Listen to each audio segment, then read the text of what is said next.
इसको आप कैसे देखते हैं? ये बहुत ही सक्सेसफुल रैली यहाँ हुई है और ऐतिहासिक भी है, क्योंकि सूरता के इस मैदान में आज तक जितनी भी रैलियाँ हुई हैं, कांग्रेस पार्टी के द्वारा भी हुई हैं, अन्य दलों के द्वारा भी हुई हैं और सरकार की भी रैलियाँ हुई हैं, तो ये सब रैलियों से बहुत बड़ी रैली, मतलब जो भी रैलियाँ यहाँ हुई हैं, चाहे वो सरकार के समय में हुई हों और या चुनाव के दिनों में हुई हूँ, उन सब रैलियों से बड़ी रैली आज यहाँ पर हुई है और ये संकेत दे रही है कि भटियात की जनता वर्तमान विधायक की कार्यप्रणाली से आक्रोशित है, नाराज है और भटियात की जनता इस बार वर्तमान विधायक को बदल कर कांग्रेस पार्टी का साथ देने वाली है और कांग्रेस के जो प्रत्याशी हैं, यानी मुझे आशीर्वाद, सहयोग और समर्थन जो है मिलेगा, ऐसा प्रतीत हो रहा है।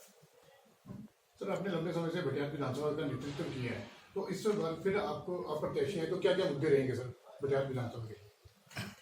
सबसे बड़ा मुद्दा तो यहाँ ये है कि विकास की गति जो है, जहाँ विकास हमने जहाँ छोड़ा था वो विकास वहाँ से आगे बढ़ने के लिए पीछे हटा। आज सड़कों की दुर्दशा है, शिक्षण संस्थानों का बहुत बुरा हाल है, कॉलेजेस का बहुत बुरा हाल है, स्वास्थ्य संस्थानों का बहुत बुरा हाल है। आज डॉक्टर्स नहीं हैं और पैरामेडिकल स्टाफ नहीं है, सब सेंटर बंद पड़े हैं और बहुत सारी सड़कें जो भारी बरसात हुई थी उसकी वजह से बुर्द पड़ी हैं। यहाँ 1 दर्जन से ज़्यादा गांव प्रभावित हुए, 19-20 की भारी बरसात से लोग बेघर हैं और ना उनको कोई राहत मिला है, ना उनको कोई पैकेज मिला है, ना कोई उनके लिए ज़मीन की व्यवस्था हुई है। यानी सारे चुनाव क्षेत्र में जहाँ महंगाई और बेरोजगारी विशेष मुद्दे हैं सारे हिमाचल प्रदेश में हर चुनाव क्षेत्र में, वहाँ उसके साथ साथ जो स्थानीय मुद्दे हैं इस चुनाव क्षेत्र में वो जो है वो गति प्रदान कर रहे हैं हमारे जो चुनाव अभियान को, और जनता का आशीर्वाद हमें मिलने वाला ऐसा लगता है मुझे, क्योंकि जनता पूरी तरह से वर्तमान विधायक से, सरकार की नीतियों से, भारतीय जनता पार्टी के सरकार की जो कारगुजारी है उससे दुखी है, नाराज है और निश्चित तौर पर जो है हिमाचल सरकार का गठन होगा, वहाँ भटियात से कांग्रेस पार्टी विजय श्री प्राप्त करेगी। सर, भटियात में इस बार देखने को आ रहा है कि निर्मल पांडे आजाद रूप से प्रत्याशी हैं, तो क्या मानते हैं किस प्रकार से कांग्रेस की राजनीति को इन्फ्लुएंस करेंगे या किस प्रकार से? वैसे तो ये चर्चा का विषय नहीं है, क्योंकि निर्मल पांडे जी ने अभी पीछे एक जो है बहुत जोर लगा के मीटिंग की है और उस मीटिंग में आज़ाद दिवसों को जो है यहाँ के लोग जो हैं उसमें जुटे हैं, तो 1015 से आप अपने आप अंदाज़ा लगा लें कि वो कहाँ पहुँचेंगे। एजुकेशन के मामले में या स्वास्थ्य सुविधाओं के मामले में क्या ड्रॉबैक रहे हैं ये भाजपा की सरकार के इस भटियात? नया कोई शिक्षण संस्थान नहीं खुला है, स्वास्थ्य संस्थान जहाँ थे वहीं खड़े हैं, डॉक्टरों की कमी है, स्टाफ की कमी है, सब सेंटर बंद पड़े हैं और कोई चाहे PSC सियूं का हो, चाहे आप PSC समोट ले लो, मोतला ले लो, टिकरी ले लो, बहुत सारी जगह तो सारे स्वास्थ्य संस्थान बंद पड़े हैं। सिविल अपना जो रेफरल हॉस्पिटल चौड़ी है वहाँ बहुत बुरी हालत है और खकीरा चले जाओ वहाँ बहुत बुरी हालत है। मतलब दुर्गम क्षेत्र में तो इससे अति दयनीय कंडीशन है, क्योंकि सब सेंटर ही वहाँ पर एक सहारा है स्वास्थ्य सुविधाओं का और सब सेंटर में ताले लगे हैं, ये दशा है यहाँ पर। और कॉलेजेस में रिजल्ट्स जो है इस बार मतलब 80% बच्चे फेल हो गए हैं, क्योंकि कॉलेजेस के अंदर लेक्चरर ही नहीं है। एक तो जो कॉलेज की बिल्डिंग बननी थी वो तो एक अलग विषय है, लेकिन जो जहाँ कॉलेज चल रहा है और जो बच्चे वहाँ पर पढ़ रहे हैं 80% से ज़्यादा बच्चे जो है फेल हो चुके हैं कॉलेज में, सीनियर सेकेंडरी यहाँ चौड़ी में भी और गवर्नमेंट कॉलेज सियूता में। तो बहुत बुरी कंडीशन से लोग गुजरे हैं, सड़क तो हमारी बहुत बुरी हालत, आप सिउता से लेके लाडू तक देखो सड़क की क्या दशा है। और पीछे द्रमण से सिउता हमने डबल लेन कर दी थी, आज तक ये सड़क डबल लेन हो जानी चाहिए थी।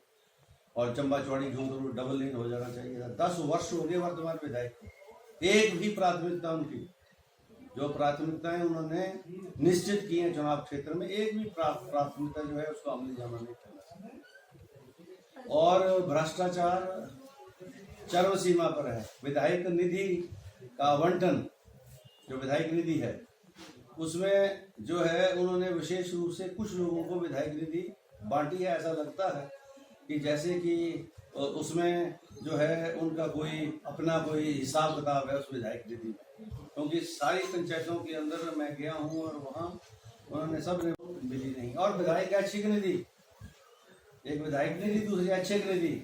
ऐच्छिक निधि जो हमने RTI ली है, अगर उस लिस्ट को पढ़ें आप हैरान हो जाएंगे। ऐच्छिक निधि के अंदर उन्होंने अपने ही गांव में अपने ही भतीजे को, अपने ही परिवार के सदस्यों को 10-10 लाख रुपया ऐच्छिक निधि का दिया है। और 10-12 लोग ऐसे हैं जिनको हर साल 1 लाख रुपया, 2 लाख रुपया, 2.5 लाख रुपया दिया है। और वो सारी लिस्ट हमारे पास है, हम कल उसको वायरल कर रहे हैं अपने सोशल मीडिया अकाउंट से, तो आप भी उसको डिटेल से देख लेना। इतनी बड़ी दरदशा है। गौरव यहाँ से, और यहाँ इनके पदाधिकारियों को, इनके मीडिया टीम के लोगों को, और विधायक निधि, ऐच्छिक निधि भी कितनी लाख रुपया, 1.5 लाख रुपया।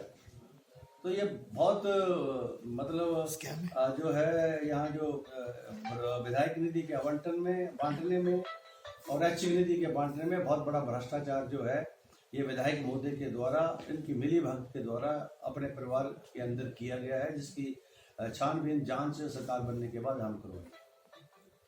सर, प्रदेश में कांग्रेस सरकार बनने के बाद क्या मुद्दे सामने रहेंगे?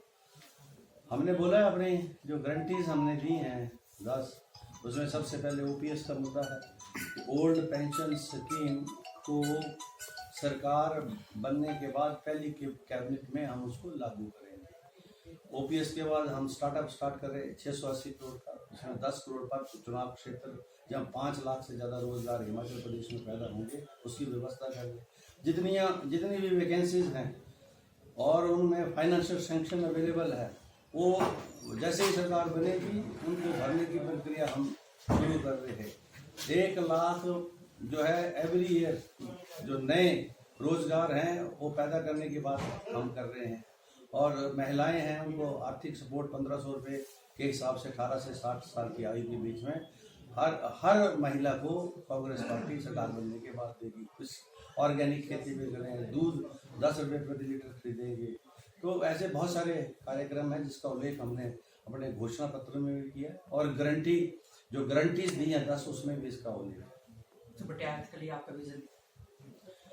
भटियात हम जो 4 टेन्योर मेरे रहे हैं और 5वां एज ए चेयरमैन, उसमें हमने जो बेसिक इंफ्रास्ट्रक्चर है जिसमें सड़क, शिक्षा, स्वास्थ्य, पानी और बिजली आता है, ये जो है ज़्यादातर चुनाव क्षेत्र के हिस्सों में पहुंच चुका था।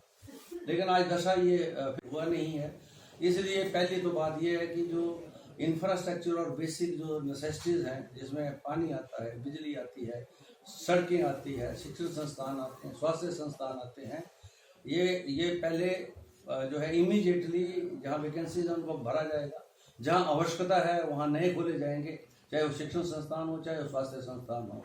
और जो हॉस्पिटल है हमारा चौड़ी का, उसको जो है हम सब डिवीजन लेवल का हॉस्पिटल बनाएंगे।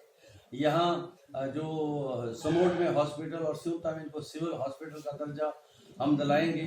हमारी सिविल कोर्ट जो है उसका पेंडिंग प्रपोजल पड़ा है और मैंने अपने समय में ऑलमोस्ट अप्रूवल पर पहुंचा दिया था।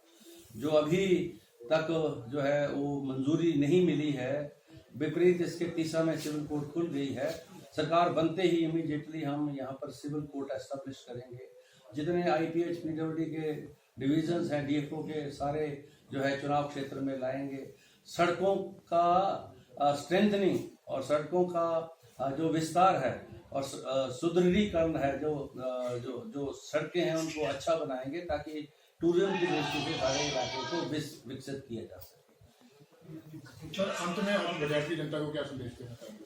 मेरा भटियात की जनता से करवद प्रार्थना है, अनुरोध है कि मेरा काम उन्होंने देखा है, हमने जो बोला है वो किया है, और इस चुनाव में उनका आशीर्वाद प्राप्त होने के बाद, उनका सहयोग और समर्थन प्राप्त होने के बाद एक जो है एक नए स्वरूप में कुलदीप सिंह पठानिया उनको देखने को मिलेगा। हम अपने काज के तरीके में भी बहुत सारा परिवर्तन करने जा रहे हैं, और जो विकास की दृष्टि से भटियात पिछले 10 वर्षों में पिछड़ा है उसको तीव्र गति से और उस कमी को आने वाले 5 वर्षों में हम पूरा करेंगे, ऐसा विश्वास मैं भटियात की जनता को जो है देना चाहूँगा, और उनसे अनुरोध करना चाहूँगा कि 12 तारीख को वो अपना सहयोग, समर्थन, आशीर्वाद जो है चुनाव निशान हाथ के आगे का बटन दबाकर दें, और यहाँ से भ्रष्टाचार को समाप्त करें, यहाँ से निखटकुंद लायक विधायक के बाहर का रास्ता दिखाएं। धन्यवाद।